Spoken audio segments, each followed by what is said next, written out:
Hello প্রিয় ভাই বোনেরা, তোমাদের সকলকে স্বাগত মনোমিতের পাঠশালায়। আজকে আমরা এই যে প্রবলেমটা দেখতে পাচ্ছ তোমরা ভিডিওতে, এগুলোকে কিভাবে সরল করবে। সরল মানে হচ্ছে যোগ বিয়োগ গুণ ভাগ, এগুলো কাজ করতে হয়। কিন্তু এইটাকে এই যে প্রবলেমটা বোর্ডে তোমরা দেখতে পাচ্ছ, এটাকে কি করে সরল করবে। যদি তুমি 84কে 3 বার গুণ করো, 36কে 3 বার গুণ করো, গুণ যোগ বিয়োগ করে করতে যাও প্রবলেমটা, তাহলে কিন্তু একটা বিশাল বড় আকার ধারণ করবে। বেসিক্যালি এই ধরনের প্রবলেমগুলো আমাদের সরকারি চাকরির পরীক্ষায় কিন্তু আসে। তাহলে চলো দেখি কিভাবে এই প্রবলেমগুলোকে করব।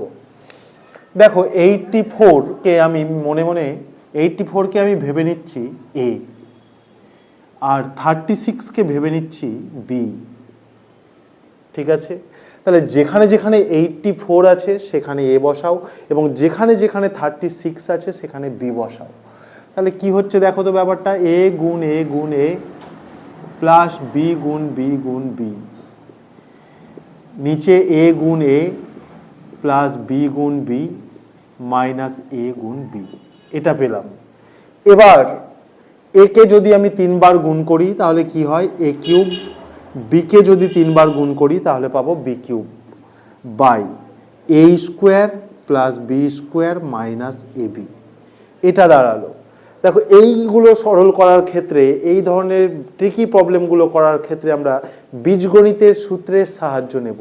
তাহলে এই যে দেখতে পাচ্ছ উপরে এ কিউব প্লাস বি কিউব, এটার সূত্র কি হয়, এ plus B into A square minus A B plus B square, এটাই হয়। আর নিচে যা আছে তাই লিখব। তাহলে দেখো A square plus B square minus A B ওপর এবং নিচে আছে, তাহলে এই দুটো ক্যান্সেল হয়ে গেল ভাগ করে, তার মানে 1 হয়ে গেল। তাহলে কি পড়ে থাকলো, শুধুমাত্র এ প্লাস বি পড়ে থাকলো। এবার এর ভ্যালু যেটা আমরা ধরেছিলাম আর বি এর ভ্যালু যেটা ধরেছিলাম সেটা শেষ লাইনে পুট করে দেব। তাহলে এর মান 84, বি এর মান 36, অ্যাড করলে হলো 100।